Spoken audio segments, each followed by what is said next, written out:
After I gave birth alone, my husband missed the hospital on purpose to be with his mistress. I found her earrings in our bed. When I confronted him, he said, "She's who I want to come home to now." I quietly replied, "Check your bank account tonight." The next morning, he woke up screaming because, Hi. I'm not here to be dramatic or get sympathy. I'm just here to tell you what happened, how it happened, and how I got even. We live in Denton, Texas. I moved here after college, met Derek at a cookout my second week in town. He was charming in that slow-talking, kind of funny way. He didn't sweep me off my feet, but he was solid, stable. I was 26 and tired of dating boys. Derek felt like a man. He had a business, he showed up to work, and he didn't party. That felt like enough. We were married 2 years later. Bought a house in a neighborhood just outside the city limits. Big enough backyard, quiet neighbors. A couple houses down, there's a retired couple that always brings banana bread when someone moves in. The kind of place where nothing exciting ever happens. I got pregnant last year. It wasn't a surprise, we'd been trying. Derek had always said he wanted a big family. At least 3 kids. He said he wanted a girl first, someone he could protect. I thought that was sweet. I didn't know he'd be the one we'd need protecting from. The pregnancy wasn't easy.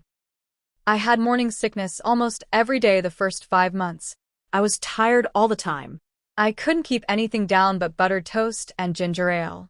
Derek started staying out late around month 6. Said he was working overtime, taking late calls with clients. I believed him. Then one night, I found a long blonde hair on his flannel shirt. I'm black.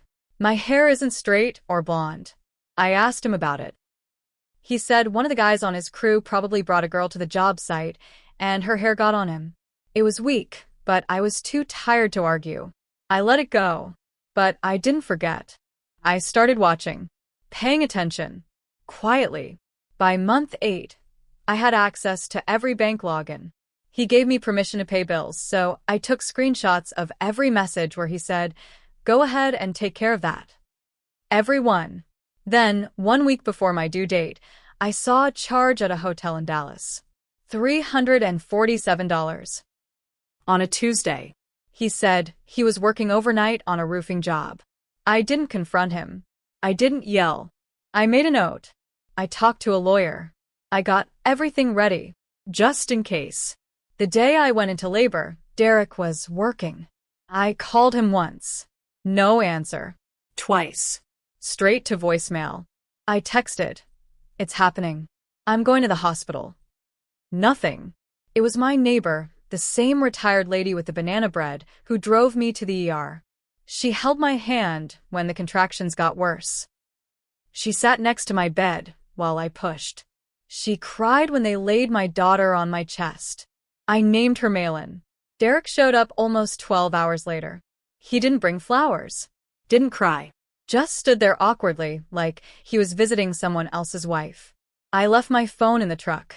Didn't hear it, he said. I just looked at him. I didn't say much. I was too tired. Too numb. 3 days later, we came home. And that's when I found them. 2 small gold hoop earrings. Not mine. On my pillow and on his nightstand. One was still warm from the sun coming through the window. I didn't ask where they came from. I just held them up in the kitchen when he came in. His face didn't change. Not even a blink. "She left those," he said. "She's who I want to come home to now." That's what he said. 3 days after I gave birth to his daughter. Like we were discussing which brand of coffee to buy. I stood there, holding those earrings, and I said only one thing. "Check your bank account tonight." He chuckled like I was bluffing, turned around and walked off to the guest room. That night, around 2:47 a.m., I heard the scream. Then banging. Then the sound of a drawer being yanked open. I had taken everything. Quietly. Legally. I'd been moving small amounts for weeks, $1, $500 here, $2,000 there. All to a new account in my name only. I also froze the business card I used to manage for him. And I canceled the joint credit card we had. All while he slept in a bed another woman had just been in. But that wasn't all. The house? In my name. He had bad credit when we bought it, so the mortgage and deed went under mine. The business license? Still under his name, but I had access to the invoices and emails. I sent every one of those files to my lawyer. I also printed the hotel receipts, screenshots of messages from Ashley saved under a fake contact name, and even photos from the neighbor's security cam showing a strange black BMW pulling into our driveway the night I went into labor. All of it, neatly organized. I had already filed for divorce. Texas law considers adultery and division of property, and abandonment of a pregnant spouse is a nail in the coffin. I wasn't going to fight. I wasn't going to cry. I was just going to win.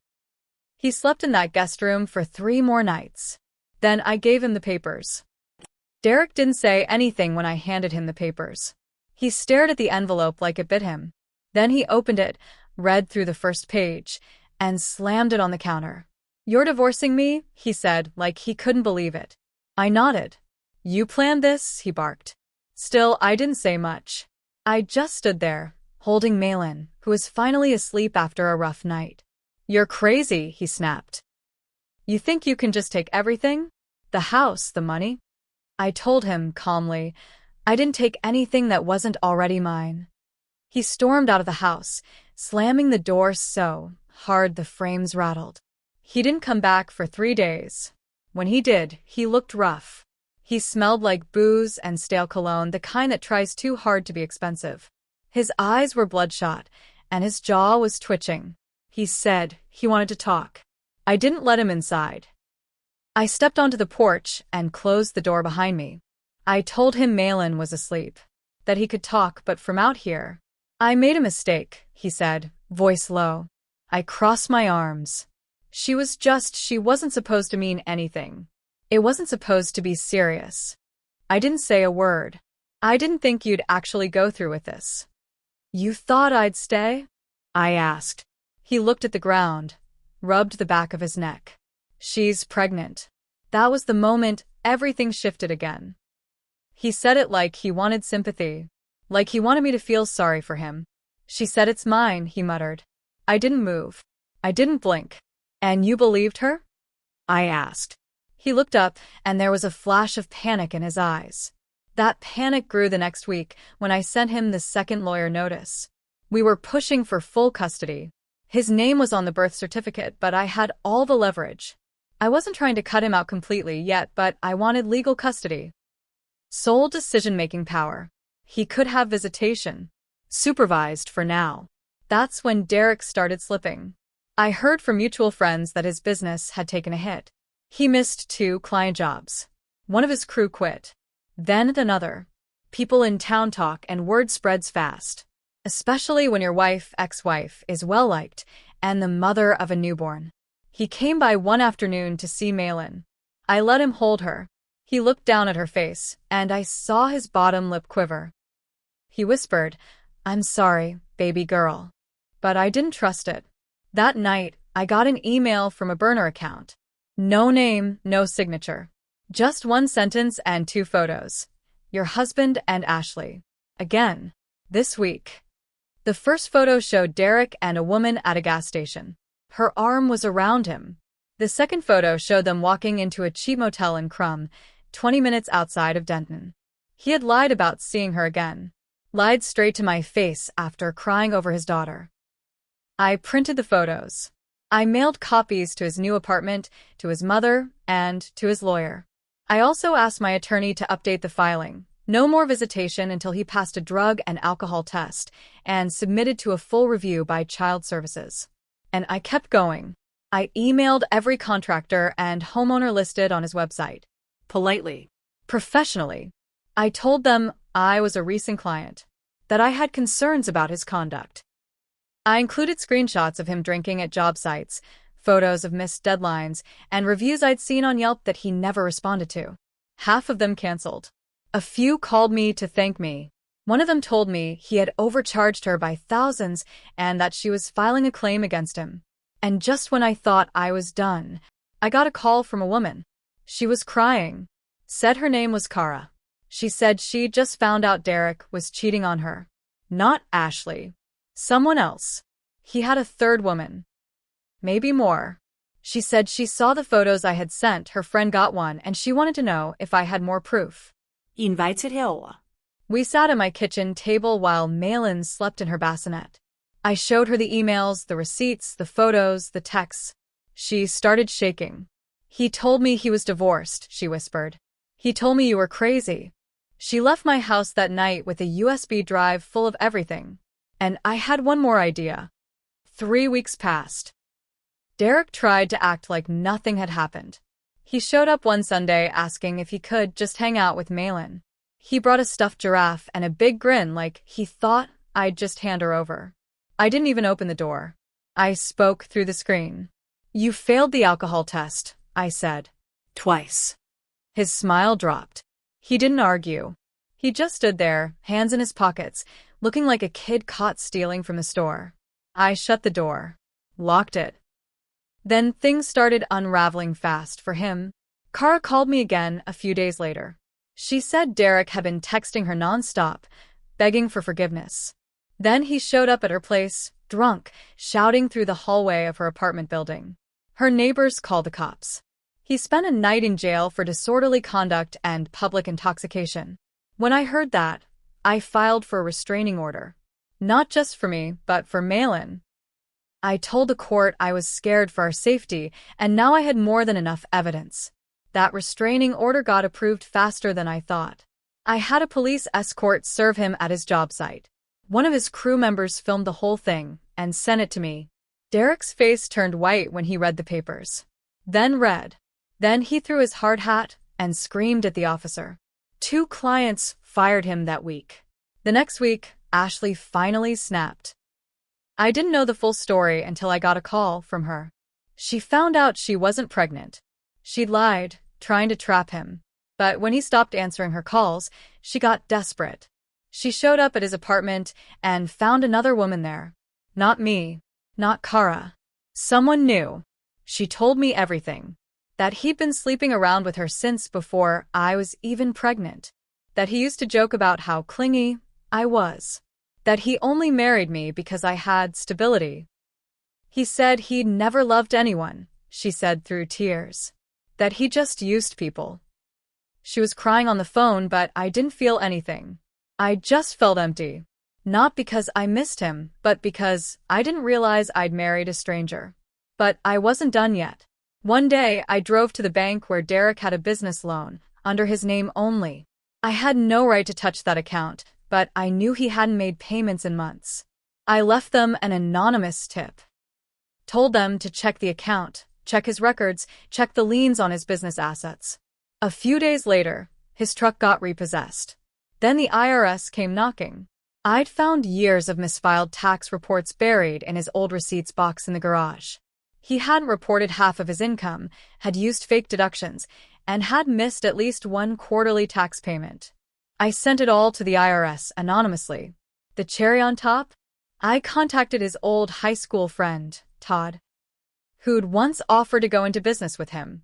Todd had the money, but Derek ghosted him years ago after taking a $5,000 deposit to start things off.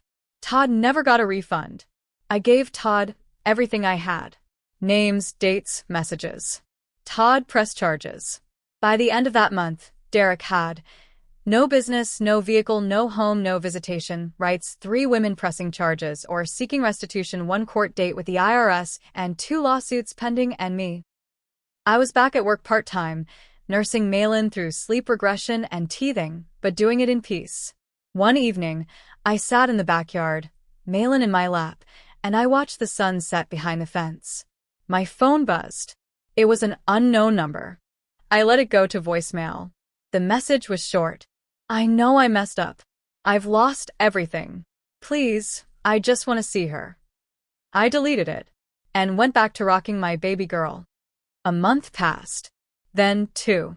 I didn't hear from Derek again. Until I got a letter. Not an email. Not a voicemail. A real, handwritten letter. It was shaky, written on yellow-lined paper, like he tore it out of an old notebook. He said he was staying at a friend's place outside of Fort Worth, couch surfing while looking for work. Said he was broke. Couldn't even afford gas to come see Malin. He begged for one photo. Just one. He said he hadn't seen her since she was 10 days old. Said he couldn't stop dreaming about her. I read it once.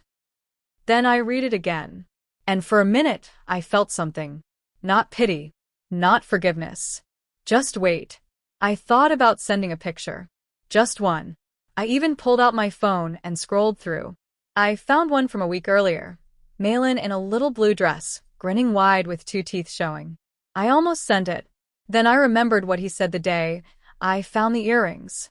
She's who I want to come home to now. And I remembered the hotel receipts. The other women. The lies.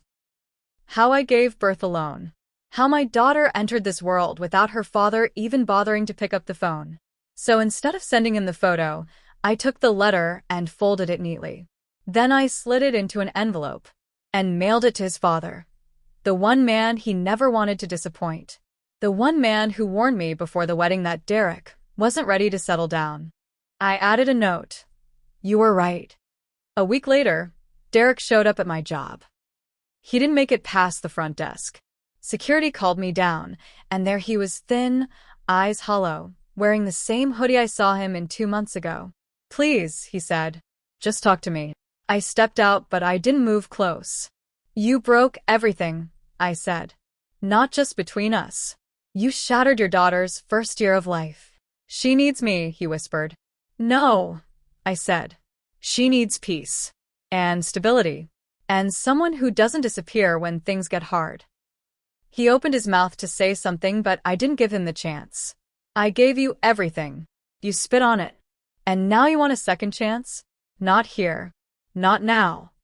I walked back inside. Security walked him out.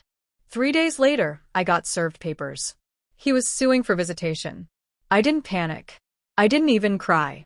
I went straight to my lawyer, handed over every photo, every message, every record. The police report. The failed alcohol tests. The restraining order violation. Court date came. Derek stood there in a wrinkled dress shirt, hands shaking. I sat calmly in the front row, Malin with a sitter, my lawyer beside me. The judge didn't even hesitate. Supervised visits only. No overnight stays. No travel privileges. No exceptions. He broke down in court, cried like a man who finally realized he wasn't getting his old life back. I didn't smile, but I felt something settle in my chest. A year has passed since that day. Malin just turned 1. She knows how to say, Mama, clap her hands when she hears music, and chase our dog around the kitchen with a giggle that could melt steel. Derek? I don't hear much about him anymore. Last I heard, he moved out of state. Still bouncing job to job. I don't wish him well. I don't wish him harm either. I just wish he stays gone. Because in the end, he made his choice. And I made mine. Revenge didn't come with screaming. It came with silence. And that silence was final.